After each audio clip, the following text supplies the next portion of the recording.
Hello there. The worst line in Star Wars history. No, I'm kidding. I was going to say, I'm very surprised you're opening the show with that. Yeah, I got to lure them in. Welcome, everybody, to the Resistance broadcast. I'm John. Thank you so much for joining us today. It's our Thursday show, which means we're going to be doing a lot of discussing. We have One with the Force. We're bringing that one back for the first time in a while. And we're also going to have a discussion a little bit later on sort of finding a middle ground, because we've heard Ewan McGregor talk about the fact that he needs to inch himself a little closer to the Alec Guinness version of Obi-Wan Kenobi than he was accustomed to playing in the prequels, which was much further away from A New Hope. So we're going to speculate a bit on what type of Obi-Wan we may get out of Ewan McGregor this time around. So it should be a fun chat. We don't pre-plan our discussions. We also don't pre-plan saying pre-planned, but so we'll see what comes of it, TRB style. But Lacey and James with me as always.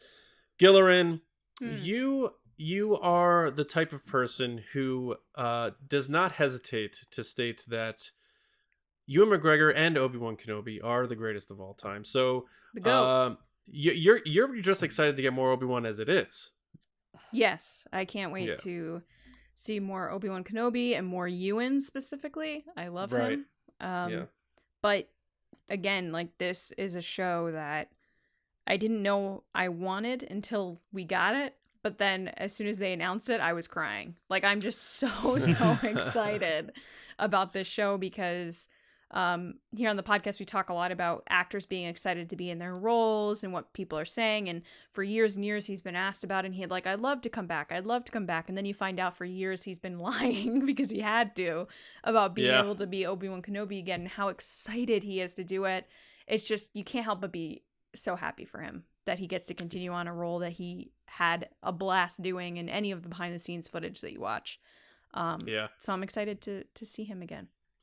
Yeah, and on the flip side of that, James has not been shy in saying that, I don't know that we needed this show. I'm not sure what they're going to do or what they can do because he's supposed to be hiding out in the desert. But at the same time, James, you do like the character. You do like Ewan McGregor. You liked what he did in the prequels as Obi-Wan. So you got to be excited to at least see maybe a different brand of Obi-Wan coming out of this guy. No, totally. And I think Lucasfilm is definitely going to handle it in the situation where it's not going to be it's not going to ruin the original trilogy or certain lines and stuff. They always play very nicely to make sure that stuff stays intact. You might have to bend your imagination a little bit, but my thought process on it was, hey, it's always kind of been understood that this was kind of the situation. So it surprises me that you're wanting to bend it, but they are going to bend it. And so I'm like, okay, well, I'll bend with you, let's go on the journey. Let's do the thing. It's 6 episodes. Let's see what Obi-Wan was up to. But man, we'll talk about it later probably, but I think you're 100% right, John, that this thing's going to be a flash in the pan. It's going to be like all this leading up to it. And then it's just going to be done. Yep. Gone. Yeah. So before we get into our first segment, I do want to quickly say a couple things. First, if you like what we do here at the Resistance broadcast, please consider supporting this show. We don't typically start our show off with this type of thing, but our support from our Resistance officers on Patreon has meant a great deal to us and our future plans. As the pandemic ends, we get back to going to events. We get to cover Star Wars the way we want to cover it, improve our quality, everything, all down the line, as I like to say. So please consider supporting us at patreon.com/resistance broadcast. Tiers start at just $2 a month. It allows us to really keep making the show at the high level that we want to make it as consistently as we do. And we have a lot of plans to make things bigger and better over here. And as a thank you for your support, we do offer a lot of cool perks and benefits over there of becoming a Resistance officer, including submitting topics for Will of the Force. We aren't doing that today, but a lot of people have seen a lot of topics submitted by our patrons at the major level and up. And also, we have a Discord server for tier 3 and up. People seem to absolutely love that. It's a great time to talk about anything in there, and we have the Admiral General's call too. The Admiral General's call every month, where we do a Zoom call, private Zoom call, not even a stream, with our admirals and generals. Love it. Monthly mailings for tiers 4 and 5, quarterly mailings for tiers 3 and up that Lacey handles for us. Surprised her wrist has not fallen off yet. But it's our thank you to you, because your support means a lot to us, and we really take pride in that. So a quick thank you to our generals, though. I wish I had a fake arm when he said that. I was like, ah, and then just like just the hand, like a Luke prop or something that you could hold up. And then just blood, fake blood, like the horror movies. I gotta plan that later. Oh my god! Oh my god! It fell off. Oh, what am I gonna do? All right. So Thank much you to blood. our NC-17 rated episode. Our Resistance Generals: Carmelo, Andrew Staley, Jeremy Myers, Neil Shaw, David Probus, John Reese, Micah Harrison, Jetta Rosewater, Michael Gaines, Beer Fat Bethany, Russ Harbison, Kendall Gellner, Paul Olson, Jake Houchins, Jeff Connery, Oliver Lewis, Dave Hornack, Frank Grande, Ryan Wara, and Val Trichkoff. Thank you all so much for all of your support. You are the greatest. So thank you. So now, James, before we get into One with the Force, another quick announcement, if you don't mind. Go for it. Okay, so Lacey sort of sprung this on our live stream that we did. But if you didn't see the virtual cantina last Thursday, then you don't know this. But we are, because they haven't done it yet, they haven't made it happen. So we're bringing back Make Solo 2 Happen Day. And this year, it is going to take place on Monday, May 24th. There you go, folks. Boom. Make Solo 2 happen. Monday, May 24th will be Make Solo 2 Happen Day. As we say every year, hopefully it's the last one, because hopefully they just say, you know what? We got to do it. It's time. Han and Chewie, they need to come back. Yeah, hopefully it's canceled this year. Yeah, right. Hopefully Make Solo 2 Happen Day is canceled. Yeah, but we're starting planning now for it, and basically just know if you're new to the movement or you're new to our podcast, we just like celebrating Solo. We feel like it didn't get the credit it deserved. It had the deck stacked against it, and we're just kind of rooting for it and sharing our love for it. So it's not a demand. It's not a petition. It's a shared love for this movie to let them know that there is a fan base for that movie, and we would love to see continued adventures. So on that day, you'll just simply want to use a hashtag on your social media accounts, hashtag Make Solo 2 Happen, on Monday, May 24th. The last 2 years were really positive, really community uniting, great time. People from Lucasfilm had gotten involved. Last year we had Jonas Sotomo, Chewbacca himself, right on our show, and we're excited for some new surprises and fun this year. So mark your calendars, Monday, May 24th, Make Solo 2 Happen Day, and hopefully it's our last one, but either way, let's be loud and show our support for that amazing Star Wars movie, and we'll see what happens. Never tell us the odds, right, guys? Mm-hmm. Correct. Absolutely. All right, now it is time. James, One with the Force, Baze Malbus. Where's my boy? The Force is with me, and I'm one with the Force. All right, this week we're doing One with the Force, a little different than Will of the Force. We haven't done it in a while, or you tuning into the show. I'm going to give a scenario, and we're going to have to choose one scenario, one whether it's one character or one of the two or something like that. But let's get into it, and you'll see how this segment goes. The first scenario that I'm going to pose to you guys is, which high-risk job would you want to have more? An entertainer at Jabba's palace or an admiral on Darth Vader's ship? Lacey, you're going first on this one. Between those two, you got to pick one. Which one are you going with? I'm going with Admiral on Darth Vader's ship. Jabba's palace just looks dirty, and I'd probably be attached to some type of leash with the chance of getting eaten by a Rancor.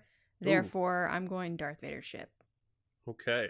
I feel like Darth I could Vader's blend ship. in and go unnoticed. John, what do you say? I would do entertainer at Jabba's palace. Of course you would. I think because I sometimes have a temper, and I sometimes run my mouth too much. And I feel like I would get myself in a lot of trouble with Darth Vader if I was an admiral. So I think if I did get in a situation where I got in trouble at Jabba's, just like Luke, I can maybe get my way out of it. But Darth Vader would probably kill me in seconds. So I gotta go with entertainer at Jabba's. What would you do? I would do stand-up comedy, of course. Oh, of course. Oh my gosh, how silly of me. Go ahead, James. I am also going to go with entertainer at Jabba's palace. I think that falls a little bit on my history of just being in a band and stuff like that. So when I see Max Rebo, I don't think of him as someone who is actually, you can kind of confirm this with canon. he's not like a slave or owned by this or whatever. He's a dude who takes his band on the road, and they gig and they play other places and they have their shows or whatever. And sometimes you occasionally get booked at weird places, and he's just doing the show. You can go there, you can play a set, you can hang out, maybe get to know some people. But 9 times out of 10, just because you're playing in a shady area of town, or maybe this venue is technically owned by some crazy people, it doesn't always, and maybe those crazy people are even at the show, it doesn't necessarily mean that your band is involved with it or anything like that. And I feel like you can kind of get in and get out and technically be like, yo, one time we played Jabba's Palace, it was crazy, he loved us, we signed some autographs, it was nuts.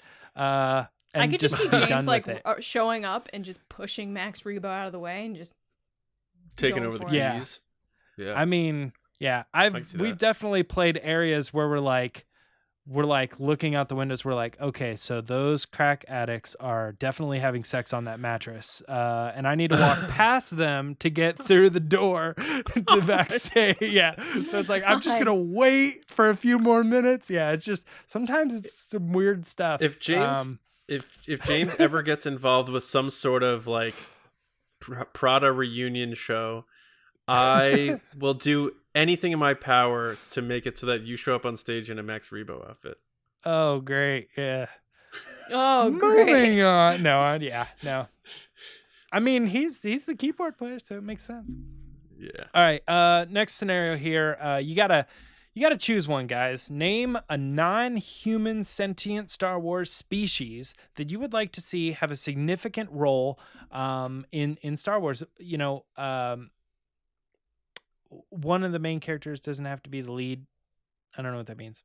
Anyway, in future live-action Star Wars series or films to catch, it can't be someone we haven't seen do it yet.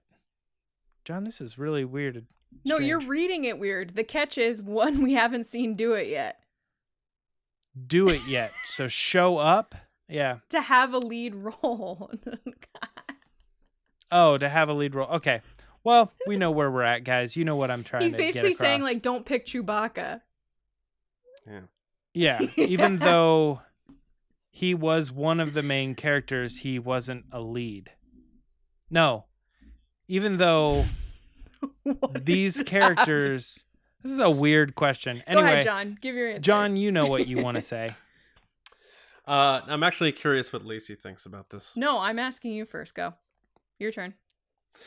I forgot to think about my answer on this. So, do you want me to go first? I would say... I've got one. All right. Yeah, go ahead. Okay, I'll do mine. Mine is Claudites. They are the changelings that showed up in the Phantom Menace, Attack of the Clones. And, it's, to me, when I was a kid, I always thought that the coolest character in X-Men was Morph. And I honestly didn't even really know anything about him. I just thought the coolest thing about him was the idea that a character could change into somebody else. That was really cool. And we have that in Star Wars. And I think if you brought in a character who was like a lead or one of the main leads, and they were like, kind of this underground sort of bounty hunter guild or whatever you want to make it, they're robbing a bank or something. I don't know. But one of the characters is this cool changeling type of a character. I think visually it could be really cool. And it could lead to a lot of cool storytelling things, where you're like, oh, he was talking to this guy. And then we find later in the series, no, it wasn't that guy. It was the changeling character who was this other, That's and just a lot of plot twists and that cool stuff. They exist in Star Wars. We've even seen them in live action. And I think there's a lot of cool stories that you could tell with characters that are, able to change their forms and look like different people. Yeah. So that's mine. I like that pick. I needed to defend myself on the phrasing. I don't think it was that weird. So it was name a non-human sentient Star Wars species you would like to see have a significant role. It can be one of the main, doesn't have to be the lead, doesn't have to be Rey. That's what I mean. In a future live action Star Wars, and the catch is one we haven't seen do it yet. In a future live-action Star Wars films or series, the catch one being... we haven't seen do it yet. Right. All right. At least he understands the question, I think so. Yeah, I mean, I think I understood the question. I was getting caught up on reading it, though. I'm a wordy guy. Sorry. It's written like John talks. So once you hear John saying it, then you know what he's trying to say. I guess, yeah. Yeah, it says here in parentheses, I am the best. No. The man, the myth, the legend from Monday's episode. The man, the myth, the legend. What answer, non-human sentient Star Wars character are you picking? I'm going with Ardinian. Because I I really knew like. you were going to say that. I really liked because when I started thinking about it, I'm like going through the what is that thing you had when you were a kid and the pictures would slide? Remember that thing? Viewmaster. That red thing? Yeah. I'm looking at that in my brain. I'm like, nah. And then I'm thinking of Rio and like Jon Favreau. I'm like, I freaking love Rio Durant. So I think that'd be fun to have him having like be one of the crew and be more of the main part of longer part of the story. I guess maybe I just wanted Rio to not die, I guess is what I'm saying. But I think Ardinian would be pretty cool. Yeah. All right, Lacey, what did you pick? I want a sitcom with the sweater-wearing Mon Calamari from The Mandalorian. Like, of him... A sitcom of, like, every day he's getting new ships, he's getting new people, he's getting new things to fix, and, like, just his sassiness of dealing with those people every day. You're pitching the show. Yeah. The character, everything, yeah. Well, she's really in Seinfeld mode right now. She's been rewatching Seinfeld. I think so. I have been. Show about nothing. She's like, yeah, I want the show to open with a big fat bass riff. And then they go to a restaurant, and it's always the same booth, you know, like right in front of the camera. Yeah. That theme is cool too because they made a new version of the theme for every episode. It's very cool. If you want to ever look that up. Yeah. And he did it on keyboard actually. It's a big keyboard themed episode of TRB. Yeah. All right, another question here. So let's just say you can steal one thing from inside the Millennium Falcon, and this has to be Han Solo's Falcon. Can't do Lando. He's got a lot of really cool stuff, but we're sticking a Han's Falcon on this. What's the one thing you're going to take? Lacey, I'm bouncing back at you on this one. Are his dice still in the Falcon? I don't think so. I feel because they didn't answer that question because when are you Luke taking has it when he's sitting there, but they don't show him with them after the fact, so he could have just put them back. Well, yeah, but he had them on there at one point, so you can take them, right? Yeah. I would take the dice. That would be the obvious thing. Although you kind of question what's in that closet that he goes through in The Force Awakens. Like, are there any little Ben Solo toys in there? Are there any like Leia, him stuff? Obviously the medal was in there. So it makes you wonder what's in the closet. But from what I know of, Lando's capes, those two. But from what I know, I want the dice. All right, John, what are you taking? I think I would like to. I hope you don't take mine. It would have to come with the instruction manual on how to play, but I'm going to go with the Dejarik set. Oh, so you're going to take the whole table out? I'm taking the whole damn thing. The little kitchen corner couch thing, the whole section. I'm ripping that thing right out. I understood the question a little more 5-finger discount. Like if you had the opportunity to swipe something, John's over there with a screwdriver. Like I got a whole team coming in. We're taking that thing apart with Allen wrenches like IKEA. No, okay, yeah, but that's cool. I would take his jacket that he wore in The Force Awakens. The ice jacket, the big heavy parka looking jacket. Yeah. Oh, okay. I thought you meant his bomber jacket.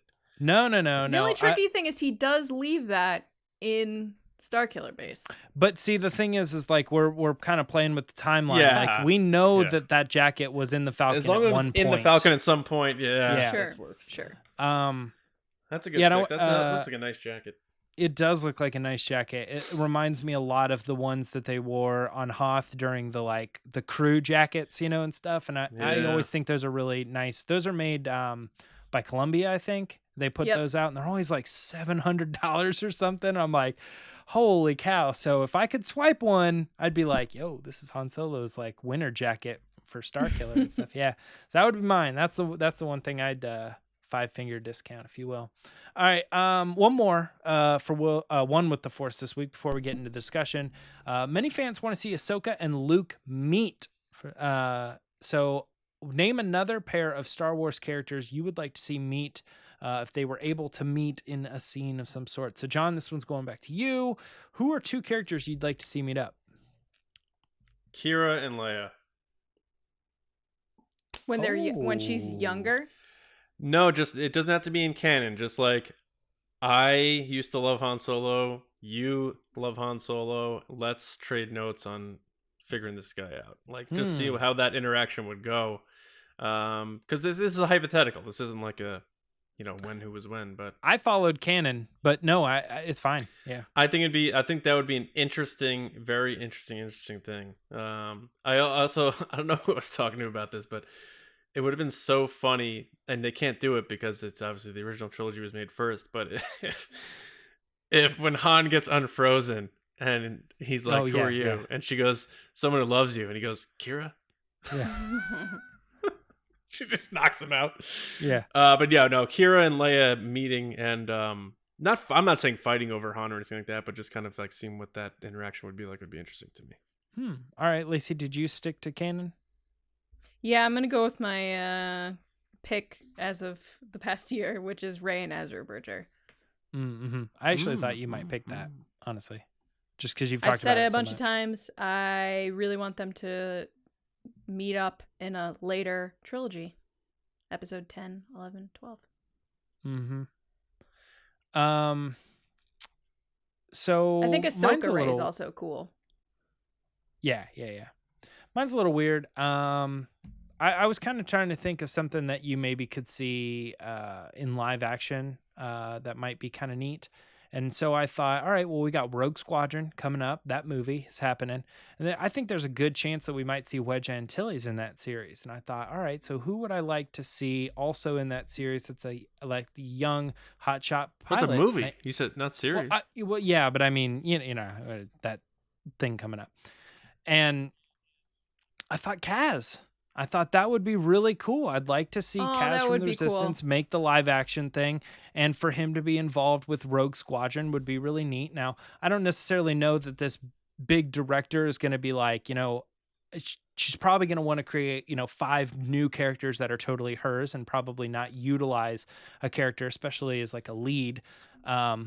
But if all bets are off, I think that would be kind of cool if Kaz was involved in Rogue Squadron and he was still fighting for this cause, and he was he met up with and was friends and being taught kind of firsthand by Wedge Antilles. I think that would be a really cool series for both fans of animation and obviously the old school trilogy and live action stuff. Yeah, even if it was a small role, like in Christopher Sean got to play it or something. Mm-hmm. That would be cool. That'd be cool. Yeah. Wedge shows up in Squadrons. So, a lot of those characters got to meet him. And I thought that was kind of cool when you're there and you're when does that take place? That takes place after Return of the Jedi. So he's still like kind of young. Yeah. His character is. All right, that's it for One with the Force this week. I had a lot of fun. That was a good one. We're going to head into the discussion. What's up, John?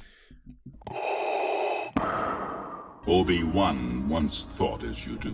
Okay, this week's discussion, finding the middle ground, how Ewan McGregor needs to blend his version with Alec Guinness's for the Obi-Wan Kenobi series. So, in speaking about his upcoming return as Obi-Wan Kenobi, Ewan McGregor has on several occasions alluded to the fact that his character is now much closer to the Alec Guinness version of Obi-Wan Kenobi, and he knows he needs to play a different version of Kenobi than the man Obi-Wan was in the prequels. So let's just put our speculation hats on here and just try to have some fun, maybe finding a middle ground to speculate on what type of Obi-Wan we can expect to see in the Kenobi series. Now, a lot of people immediately, their brains go to he's got to be, reflective and it's got to be dark and it's got to be sad, thinking about Anakin and all that stuff. And, I get that. There will probably be parts of that. But I'm just thinking, I pitched this from the idea of the personality and maybe even physically how he's going to look.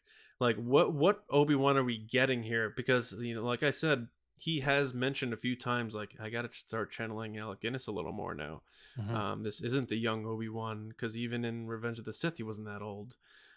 So now we need to see maybe the little bit of a grayer Obi-Wan Kenobi, and maybe he's a little less roguish, and maybe he is more of the more monk sort of wise Obi-Wan, and what aspects of Alec Guinness and stuff that Alec Guinness brought to the role is he going to dig into, because he said when he researched the role from the prequels, he went back to look at young Alec Guinness movies to see how Alec Guinness acted as a younger actor, and I thought that was a very smart thing.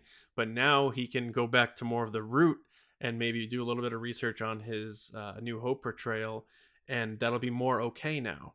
So that's kind of like, just want to toss this at you guys to see like where we're not going to look at this series and expect to see our prequel Ewan McGregor Obi-Wan Kenobi. There's going to be some differences there, and he has said that is the case. So I'm just curious where you guys think he's going to take it and how much he's going to pull from the Alec Guinness Obi-Wan, which really is two different Obi-Wans in my opinion, the prequel Obi-Wan. And just like anyone in life, like me at 25 is certainly going to be a different person than me at 55. So I don't know who wants to take it first. I'm leaning towards Lacey because she do you not want to go first? Is that why your finger's on your nose? You don't want to go first. Okay. So James, what do you think here? Do you think about this at all, or are you just kind of like throwing your hat in the ring here? Where do you think we're going to get as far as what type of Obi-Wan we're going to meet in this series, which is really smack dab in the middle between the end of Revenge of the Sith and A New Hope? Yeah. Well, one thing that I want to ask you really quick is, I know you, and I know that you're pretty proud of your jokes and puns and things, but you've brought it up multiple times and you've yet to really like wink at this. Is this a pun saying finding the middle ground, a play on I've got the high ground? Was that intentional, John? It was. Yeah. So here's the thing. I usually like to call yourself out and like, see what I did there? Oh, finding the middle ground, and hasn't said anything yet. So I just wanted to make sure. All right. So finding the middle ground in this case. Oh my God. Yeah, no, I think this is interesting. This is Anakin. I have the middle ground. Yeah. I've got the middle ground now. He's got the middle. The episode is like that's in the title of the episode, so I want to see if anyone else points that out like before they get to this part. Yeah. Okay, so yeah, I think it's interesting because you're right. Like even when we had like Alden Ehrenreich playing the young Han Solo, we've seen that kind of stuff has happened in Star Wars, but we haven't really gotten to a point where we're like looking at a character who's trying to kind of play the balance between a character who's younger and a character who's older. And I think that there is a pretty strong chance that they're going to come at this with this ain't the Obi-Wan you remember. Like for fans of the prequels who are really excited to see Ewan come back, I think they're going to spin this in a way that they're going to say, like I could see Ewan doing interviews being like, for fans of, what I've done before with Star Wars, like, don't think you're getting the same thing. We threw in some surprises. I feel I'm older, I'm wiser, I'm more to that Alec Guinness type of a Obi-Wan at this point. And, how would that version of Obi-Wan handle this situation? And I think you're right that it's kind of going to be a balance, but I really feel like it's not like 50% that Obi-Wan, 50% Alec. I think they're going to lean to Alec to really separate the Obi-Wan of the prequel stuff to this new version of what Ewan is portraying in this movie. They want to say this is almost like Ewan's arc of a character, and not leaving Alec out of it, but definitely leaning towards him so that they can really show like an A and B to how far Ewan has come. He was this kind of a character as Obi-Wan. Now, 16 years later or whatever it is, like I forget, like 8 years after or something. I can't remember the timeline exactly.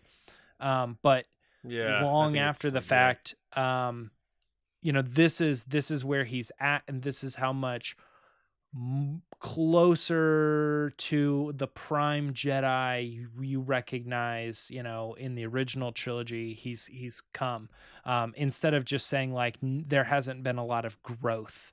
I think they want to imply a lot of growth in the character. So I think they're going to lean, my personal opinion, more towards the Alec Guinness Obi-Wan style. I'm surprised. Instead of falling back on what they know is what fans like about that one, they're going to push it even further and be like, it's all that plus more, Okay. Yeah, that's interesting because they did, I want to bring Lacey in here, but you could even see in Revenge of the Sith, I feel like Lucas tried to vault him closer. He did the more the full beard, the more haircut. Of the sage wise, the haircut and stuff like that, and the robe with the full hood on a lot of times and that sort of thing, and the lightsaber change and all that. But Lacey, so do you have which Obi-Wan do you like better? Do you have a preference first off, and then second off, what's your take on what we said and what's your take on this topic in general?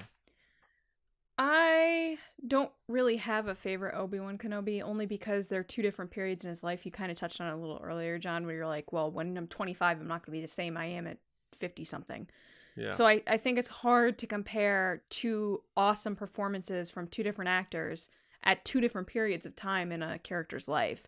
I think this show is definitely going to have to supply some type of explanation of how he gets to where we see him at A New Hope.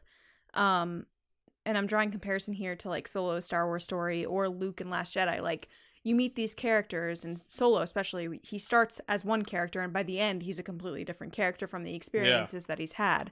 So I can imagine that that's what they're going to do with this show. I can't imagine they're going to completely go 100% into A New Hope Obi-Wan Kenobi without touching on moments or regrets or characteristics of the Ewan you know from the prequels. But I think at the end, you're going to end up where he should be as a character, or towards that point. Because you can't kick off the show with him a completely different. I don't think that's good storytelling and or will make sense, because people are expecting one thing. I think it will be very jarring if you see a completely different Obi-Wan in the first episode.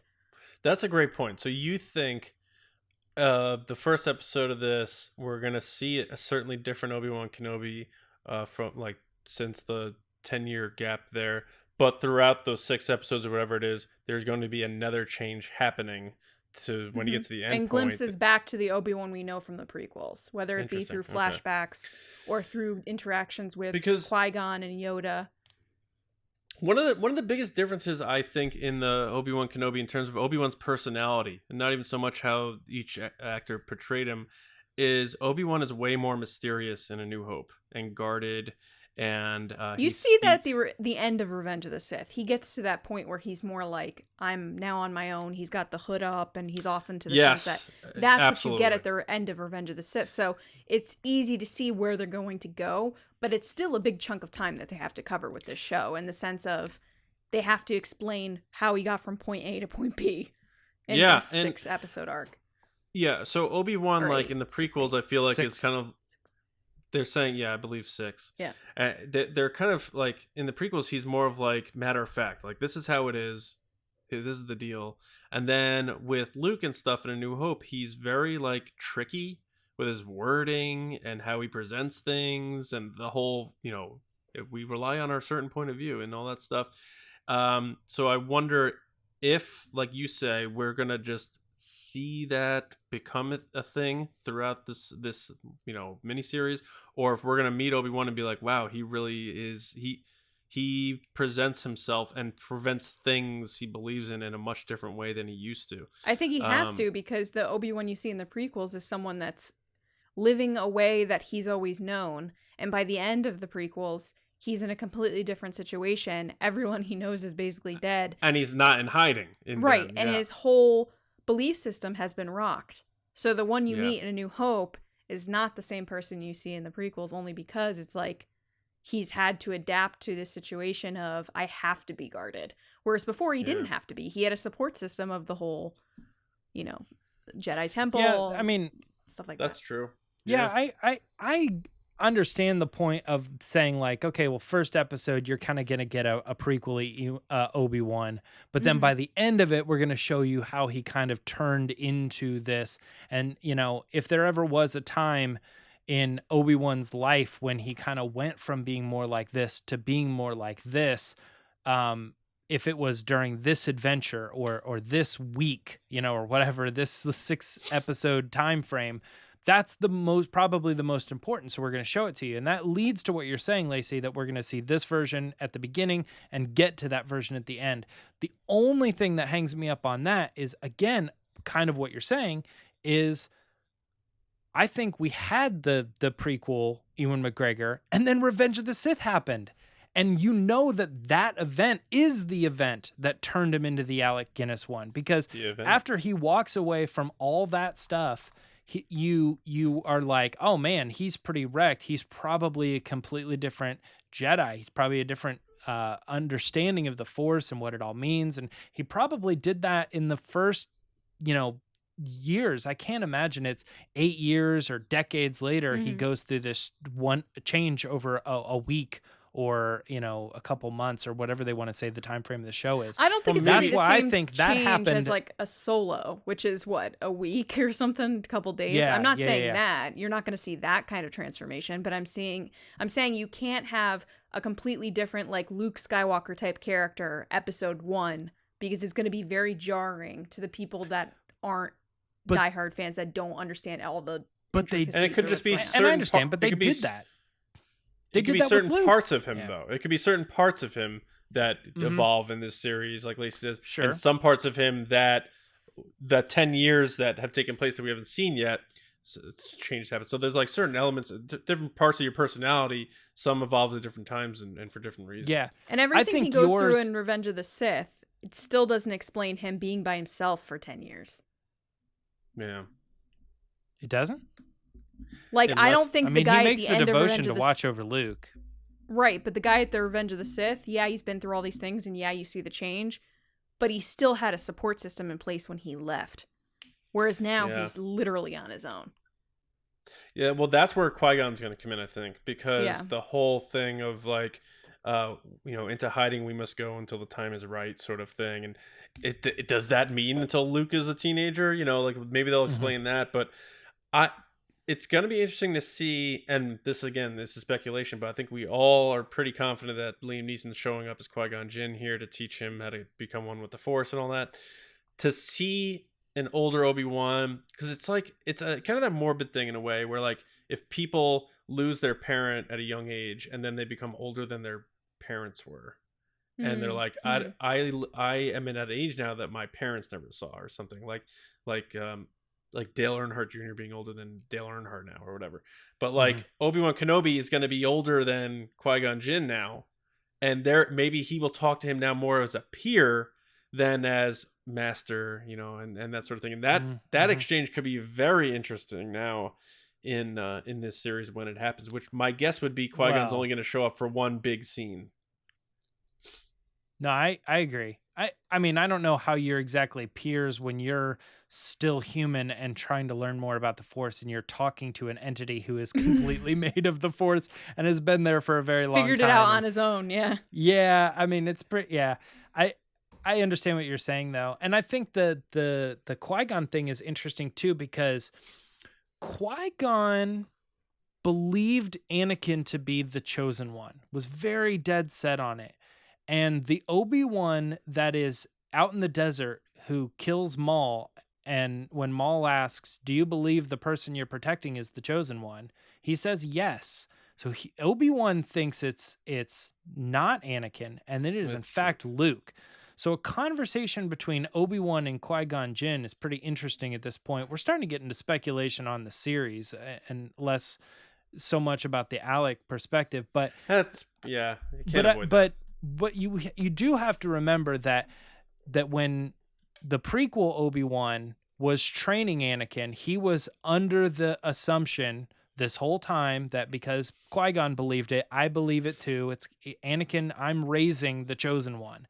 And we never got to see the Obi-Wan after that event happened. I mean, we kind of did. He's like, you were supposed to be the chosen one. You were supposed to be my brother and all that. But we really don't see what life is like after that moment. And the process of switching over to, thinking that Luke is in fact that person and the person who's supposed to save everybody and avenge everybody is really interesting. And knowing now that you brought up the Qui-Gon thing, that just it leads to an interesting conversation that could happen between them where potentially Qui-Gon's like, I was wrong. Maybe it's bigger than this, or something. I don't know. It's kind of interesting, but for my money, I think the change happened after Anakin betrayed everybody and all that stuff. And I think he pre-processed that. And I think the marketing of, hey, this ain't your grandmother's Obi-Wan or whatever that phrase is. It's like, I think they're going to market it as, this is not the Obi-Wan you remember. We're going to show you what he's become. And we'll see clips, we'll see trailers, we'll see images of him, and he'll look more that Obi-Wan. And that's they'll weird set marketing, us up. though, because the first Obi-Wan you meet is Alec Guinness. So to say it's not the Obi-Wan you remember is literally the Obi-Wan we remember. I think because it's the actor who played him in the prequels. Yes. For people to make the separation. You're right, Lacey, but because it's Ewan coming back. Yeah. So, the fans of Ewan's Obi-Wan are like. So let me clarify. Yeah, I think because it's Ewan, I think people are going to be like, oh, we're getting the prequel version, and they're going to have to clarify in the marketing. No, it's not. It's not that version. This character has grown since that point. And I think they can also market the original trilogy, classic, historical nostalgia of it, of being like, this is a new version of Obi-Wan that it harkens back to the original and the classic that you remember, the old school fans, you know what I mean? So it's kind of like winning over the prequel fans to this new version by bringing in Ewan, but then also winning over the original trilogy and classic fans that have been there forever to be like, yeah, we're kind of bringing back that attitude and that mentality of a classic Jedi master that you remember from 1977, so I think that's where they're leaning, but I could be totally wrong, because the way you're saying also makes so much sense as far as like marketing, PR, and how they want to handle it. I'm nervous about one part, and that's the whole like reflective and sad and whatever Obi-Wan that people are expecting to get out of this because of the Anakin thing. Because if Obi-Wan is supposed to be this goat Jedi who follows the teachings of Yoda the best way possible, he's supposed to not, mourn, and he's not supposed to miss people. And I know there is a human element to the Jedi that the Jedi of the prequels kind of failed on, and that was a big thing that Luke taught. But I don't want to see a mopey, sad, depressed Obi-Wan Kenobi. So I hope that's not something they do. He can have periods of it, and maybe we see some of it, or maybe they do flashbacks or something. But I don't want to see this mopey, sad Obi-Wan Kenobi that needs some sort of moment in the final episode where he's like, "Oh yeah, well, this kid can be what redeems me because I can train him," or something. I hope we see the playful, charming sort of stuff like the Alec Guinness, like he would, make the sound and poke as the stormtroopers look away, and then kind of smirks, and the old wizard that has this sort of sense of humor. I hope we see that charm. I hope they don't dive too heavy in the the mangled Logan type thing. You know what I mean? You've already gotten that again with Revenge of the Sith. Like, you got that emotional roller coaster that he went through. You got that emotional moment where he's yelling at Anakin when Anakin's on fire. Like, you get that tearful, emotional moment from Obi-Wan Kenobi. Yeah. I don't know if you're going to get something big like that. You might get like a reflective moment, maybe, like, which you again start to see in Revenge of the Sith, where he has like, he's stroking his beard, he's sitting back, he's thinking very similar mannerisms to Alec Guinness in A New Hope. I don't know if you're going to get these big emotional moments, but at the same time, those kind of beats would make this interesting, because you have to think at some point or another, he does reflect on what's happened. Like, he can't go through this without at one point reflecting on it. But especially if you're bringing in Hayden. Right, exactly. So I think that you're going to see Ewan do a lot more mannerisms of Alec Guinness from A New Hope than he did in the prequels. There are moments here and there that you're like, oh, this is clearly that. This is clear. I think he's going to lean more into it with this, while also kind of making it his own, because he does have to make that transitional period to Alec Guinness. Right. But I don't know if this kind of falls into this discussion, but the thing that I've kind of been stuck on, which you brought up, John, a couple weeks ago, I think, was the whole Ben Kenobi thing. Like, I don't know how he's going to handle that, how they're going to tie that in. And the thing that you brought up was how Leia knows who Ben is. So that has to be a part of the show, because they have to know he's Ben. Right. So it's just like that kind of stuff where you're like, how is he going to handle this new personality, which might fall more to the James side of things of, okay, he's under this new name. Yeah, he's not Obi-Wan Kenobi anymore. He's this new person under Ben. And that explains why he's different, because he's not Obi-Wan anymore. Yeah, it's just old Ben who lives out beyond the Dune Sea. Right. But I do think, and this may be a little bit off here, but I have like a little prediction that I think, just because of what they did in The Mandalorian, I can definitely see them flashing forward at the end of the series to right up to A New Hope, and we get a CGI Alec Guinness face, like overlooking Luke playing with his T-16 or something. Oh, you think? Yeah, and I think they'll use Ewan McGregor to map the face, and they'll put Alec Guinness's face on there to sort of like really shore up the transition. And they could do it like half shadowed so that you don't see the full face. And it'll be like an epilogue thing, like not a big deal, but sort of like transition away from, like, this is ending of Ewan's portrayal, and then they flash forward to end the series by showing the completion of the handing the baton to the Alec Guinness version. It's also another, like, a nice nod to Alec Guinness. I think that'd be kind of cool, and we saw them do it pretty well with the Luke Skywalker face mapping, and they did it with young Leia. I think they could do it, because someone did that thing where deepfake. What if they Matt Damon'd him, like, where he just transforms? Like, like in Saving Private Ryan? Saving Private Ryan, yeah. They just, like, he says, and I stood on that, and I watched him for 8 years, and then it turns into Alec Guinness. Now you got me thinking of the Santa Claus, when he's, like, grows a beard quick. Yeah. No, but, like, someone did that thing with facial symmetry, and they said that in some crazy way, Ewan McGregor's facial mapping and facial structure really did match Alec Guinness's really well, from the way his eyes are set and the way, his forehead is and whatever. Like, they do those, like, point things or whatever. So, I mean, he could be playing him and then them do the face change, and that'd be like a nice, like, perfect way to, like, have them two, like, kind of shake hands and hand it off, and kind of like they did in The Force Awakens. They had Alec Guinness's line blend in with Ewan McGregor doing it. It's just like the nice little thing for fans, and like to put a nice bow on it. So I don't know if that's going to happen, but I think that'd be kind of cool. I definitely think there's another, like, to Lacey's point, there's this whole side of, like, I think what the fans want, like, when they're bringing this series, they announce it in front of the audience because they know this is a fan hungry series, and if they're going to deliver on what they want, I think a lot of the times what I hear from people is we want to see that change, or we want to see this character reflect on the situation that has happened before.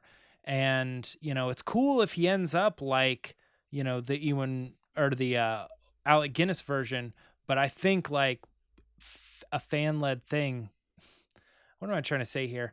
That it makes sense that they would go into this and be like, he hasn't fully dealt with it, and this story will tell of how he came to terms with and turned into a more chill and relaxed and cool with everything and how it all went down version.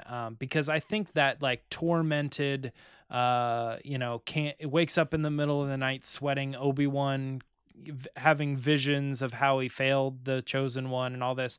I think that's what fans are asking for. I don't necessarily think it's a good idea canon-wise. And when we're talking about the series, it kind of it struggles for me, which is why I've always been a little little iffy on this series. I felt that the change happened years ago. So I lean, if you're going to do the series, they're probably going to do it like this. That's how I feel. But in the sense of like the devil's advocate and like listening to what fans are asking for, maybe they go that direction. Maybe they really do say, you know, he still hasn't officially dealt with it. And we're going to tell you the story of how he mentally comes to terms with the events that happened at the end of that movie. Yeah. I think one factor that's a good point. And I think one variable here that may change the trajectory on what type of Obi-Wan we get is how much little Luke is in this series. And, you know, there's been reports that they were casting a 9-year-old Luke and I think even a 9-year-old Leia or something like that. If we're just gonna get like that one scene where Obi-Wan's like overlooking and sees Luke playing, and then you hear Uncle Owen like, "Luke, come on in for dinner," and then we all cry because we know that Uncle Owen's gonna be killed in 10 years, and you see a little innocent Luke playing, not knowing what his future is gonna be. But if there's a lot of Luke, and you gotta figure Obi-Wan is gonna talk to him in a way to gauge what type of kid he is, whether he has a lot of Anakin in him or not, because he knew Anakin at that age. Does he get the signs from him that he has the anger in him? And he's not going to tell him a lot because Luke in A New Hope has no idea who Obi-Wan is, other than he's, you know, this strange old hermit is the word he used. So if there is a lot of Luke and there is an interaction, it's going to be Obi-Wan kind of talking to Luke to get answers from Luke as to what type of kid he is. And that'll be the mysterious Obi-Wan who's not showing who he is, but using his abilities to communicate to kind of figure out whether it's something that they should pursue or not with Luke, or if history is going to repeat itself the way he failed with Anakin. So Luke, I think, is going to be a factor in what type of Obi-Wan. To what degree do you want to see a young Luke? Because I would be totally fine if they cast a good, you know, young actor to pull this off, and he was in like, you know, 4 of the 6 episodes with like major parts and stuff. I would be cool with it. I'd like to see somebody do that and, you know, kind of have that like that, you know, the passing of another character who's playing, you know, like the Han Solo kind of situation. I mean, it reflects even on the concept of what we're doing here. You know what I mean? The Obi-Wan Kenobi is Alec Guinness, but we've played in where another actor can come in and do that. So having this young Luke be part of the series is in that same vein and that tonality of playing the younger version of a character. I think it kind of reflects on the prequels in that sense too. I would like that, and I think it would be really neat to see their interaction and having this kid be a little bit more of a star. Like, he knows him. Hey, what was it like when you were asked to be Luke Skywalker? And, you know, that's cool. He knows him as Ben Kenobi.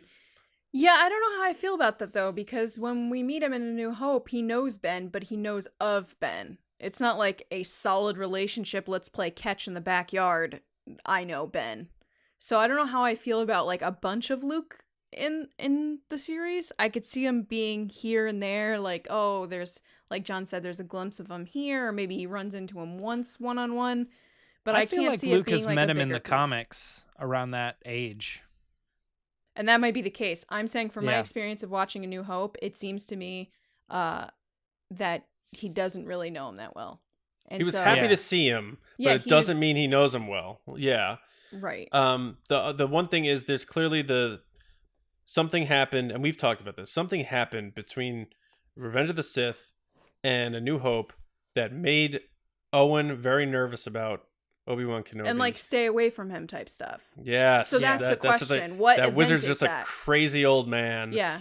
And maybe it's just, you know, in raising Luke, he's fearful of Luke entering that whole Jedi thing because of how he saw what happened with Anakin, or, you know, whatever. I said the thing about the comics too. I definitely know that Owen goes to his house and like slams on his door and tells him to like stop stay away, dropping off presents or something like that. I can't remember the exact details of it, but I definitely know that they have had, you know, that conflict, Owen and Ben.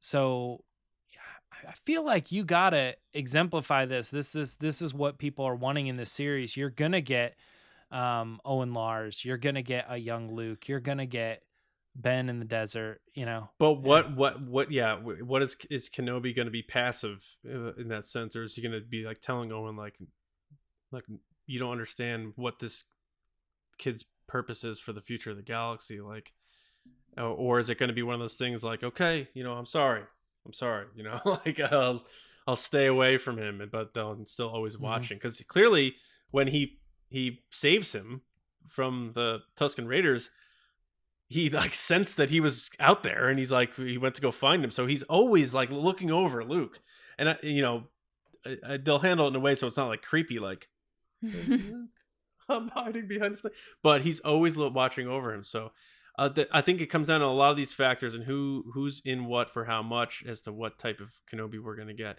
But my last point on this, because I know we're probably up against time, is Ewan McGregor is pretty dialed in. He's a really good actor. He seems really excited about what they've done with these scripts. And if he was already channeling young Alec Guinness to play a young Obi-Wan Kenobi, he's really doing his homework to dial into an older Obi-Wan Kenobi to see not only just what Alec Guinness did playing Obi-Wan in A New Hope, but other movies he did around that time, or maybe even a few years before. So maybe he dials into Alec Guinness stuff from the late 60s, because that's the age he's supposed to be to play him. So I wouldn't be surprised if in interviews and stuff you hear Ewan McGregor point out some late 60s Alec Guinness movies that he watched to try to hone in on that type of Alec Guinness. So I don't know if you guys have any final thoughts on this one, but we're going to have a lot more Kenobi to talk about as they release more info about this. Go ahead, James. No, I mean, I feel like we've pretty much talked this out. I'm eagerly anticipating the series just to have this type of a question answered for me personally. I've talked a lot about my thoughts on the series, and I think like I'm anxious to see, because I ultimately know I'm going to enjoy it. I'm going to be like, oh, this is cool. This is fun. I don't see myself in a situation where I'm going to be like, dude, I've been preaching forever that this was a big mistake and they shouldn't have done it, and it obviously is a big failure. I'm not going to be there. I'm going to say, I think my stance even right now is still like, I'm hesitant, but I'm anxious. Like, I want to see what they do. And this is part of it, is figuring out what kind of an Obi-Wan are you even going to play. That's interesting. That changes a lot just based on, it's going to be totally like a prequel-ish one. Oh, well, maybe this type of a story is how it's going to play out. Oh, it's going to be completely like an Alec Guinness one. Oh, maybe it's going to be more like this kind of a story. It's just interesting. That's a big factor, like heads or tails. So I'm excited for this for sure. Yeah, and Lacey, I know you're excited. So any final thoughts or hopes about which type of Obi-Wan you're going to get? No, I think Ewan's going to do a great job. He has a lot invested in this series, I think, from not just playing Obi-Wan, but I feel like he's one of the driving forces of why this series is even happening. That's a good point. So I'm just excited to see what he does, and he believes in the story, so I believe in him. I'm sure a lot of fans do, and I can't wait to watch it. You make a good point. He's really excited to come back, so that's cool. Mm-hmm. All right, now we are going to give it right back to Lacey to take us to our next. Well, first of all, let us know in the comments, of course, as always, what you think about this. What type of Obi-Wan are we getting? What type of Obi-Wan do you want?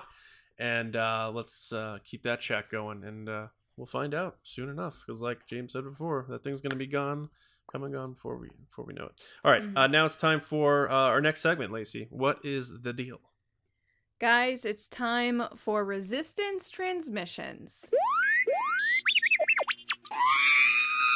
So the way this works is every week, John puts up a crazy, wacky situation on Twitter, and you guys give your answers.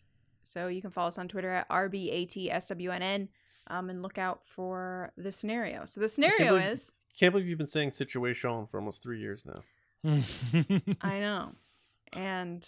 I don't regret it because I say it like that normally. I know I get now you have to. Now you have to say it. Well, no, I'm saying like in real life, that's how I say it, and it just kind of that's how it's happened for people that have recently joined TRB. That's why I say it that way. I've always said it that way, and it just kind of stuck. To the point that people have asked, like, "Do you say that like that?" And I'm like, "Yes, I do." All right. So the scenario is: Sebulba learns that Anakin Skywalker became Darth Vader. Afraid of revenge from their pod racing scuffles, Sebulba decides to change his name in hopes Vader, parenthesis, former little Skywalker, doesn't find him.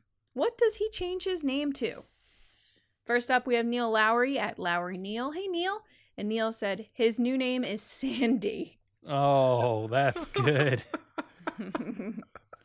Next up is Star Wars Toy Stories at SW Toy Stories, who said Sebulba Skywalker, guaranteed not to be found unless he blows up a Death Star using the Force.